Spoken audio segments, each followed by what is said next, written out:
नमस्कार, आप देख रहे हैं आज की खबर। मैं हूं आपके साथ रागिनी सिंह। रुक करेंगे खबरों की ओर, लेकिन उससे पहले हेडलाइंस पर एक नजर। जम्मू कश्मीर में पीपुल्स एंटी फासिस्ट फ्रंट पर एमएचए ने लगाया बैन। अरबाज मीर आतंकी हुआ घोषित।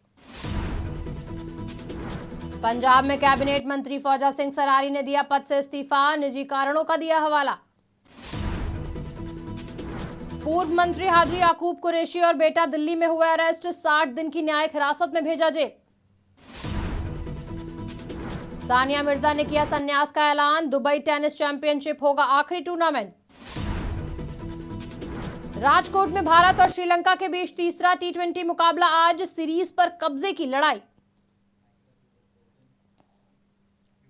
भारत सरकार ने पीपुल्स एंटी फासिस्ट फ्रंट यानी पीएएफएफ को आतंकवादी संगठन घोषित कर दिया है। गृह मंत्रालय ने शुक्रवार को एक अधिसूचना जारी की, जिसके मुताबिक गैर कानूनी गतिविधि अधिनियम के तहत इस संगठन को बैन किया गया। इसके साथ ही गृह मंत्रालय ने जम्मू कश्मीर के रहने वाले अरबाज अहमद मीर को आतंकवादी घोषित कर दिया। अभी अरबाज पाकिस्तान में रह रहा है और लश्कर-ए-तैयबा के साथ आतंकवादी गतिविधियों में लिप्त है। सरकार ने इससे पहले 5 जनवरी को ही लश्कर-ए-तैयबा के सहयोगी संगठन टीआरएफ को भी बैन किया था।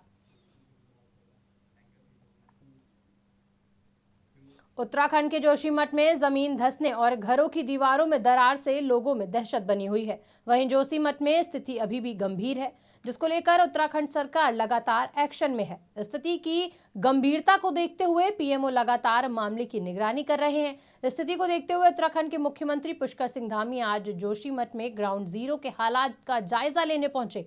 इस दौरान उन्होंने यहां प्रभावितों से बातचीत की। कहा कि प्रभावितों को सुरक्षित स्थान पर पहुंचाना उनकी पहली प्राथमिकता है।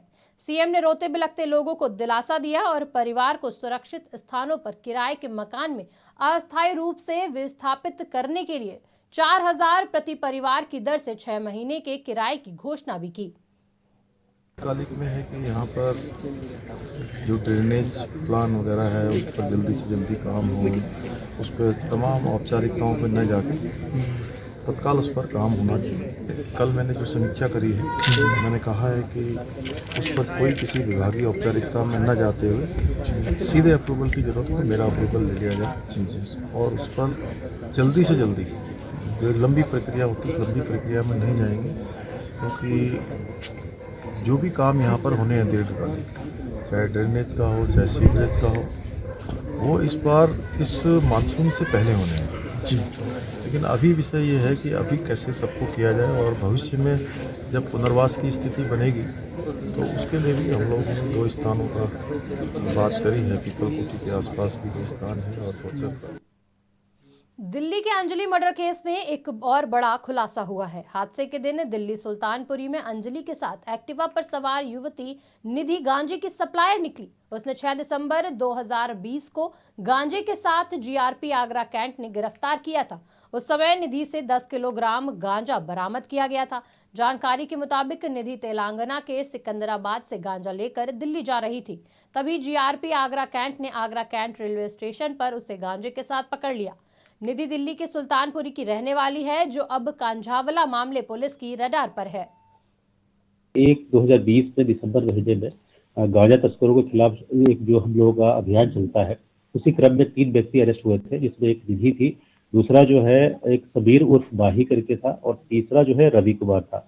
रवि कुमार और बाही जो है ये लोग अवध बिहार के थे और निधि जो है सुल्तानपुरी की थी। इसको इनके पास से 30 केजी गांजा जो है वो बरामद हुआ था और उसके बाद इनको जेल भेजा गया था। जो पूछताछ हुई थी उसमें ये पता चला था कि ये लोग सिकंदराबाद से गांजा जो है वो लेकर के आ रहे थे और इसको दिल्ली में जो है अलग अलग जगहों पे इसकी खपत जो है वो लोग इसकी करवाते हैं।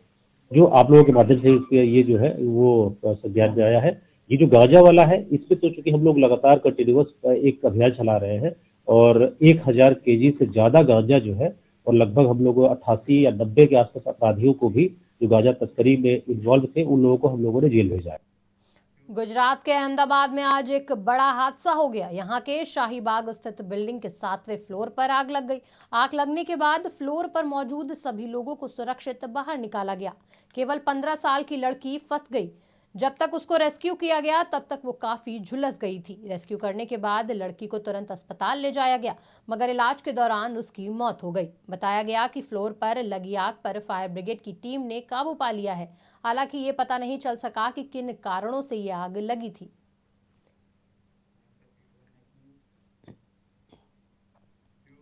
दिल्ली में कल नगर निगम मेयर के चुनाव के दौरान सदन के अंदर जो हाथापाई और हिंसक प्रदर्शन हुआ, उसके विरोध आज आम आदमी पार्टी और भाजपा दोनों के कार्यकर्ताओं ने सड़कों पर किया।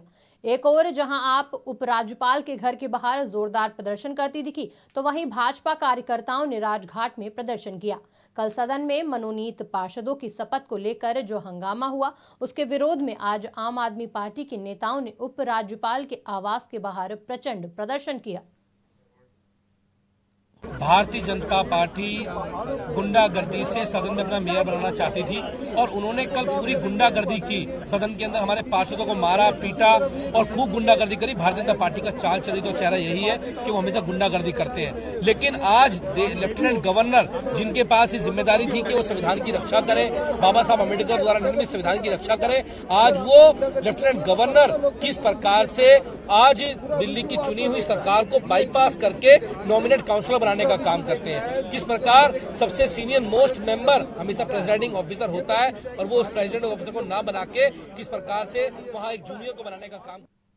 देश की राजधानी दिल्ली में इस वक्त कड़ाके की ठंड पड़ रही है। बीती रात न्यूनतम तापमान 1.5 डिग्री सेल्सियस दर्ज किया गया, जिसके चलते मौसम विभाग ने घने कोहरे को ऑरेंज अलर्ट जारी कर दिया।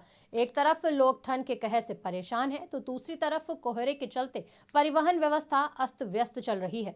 कोहरे की मार का असर सड़क परिवहन से लेकर ट्रेन और फ्लाइट्स पर भी पड़ रहा है। हर दिन कई ट्रेनें रद्द की जा रही हैं या घंटों घंटों देरी से चल रही हैं। वहीं फ्लाइट्स पर भी मौसम का खासा असर पड़ रहा है।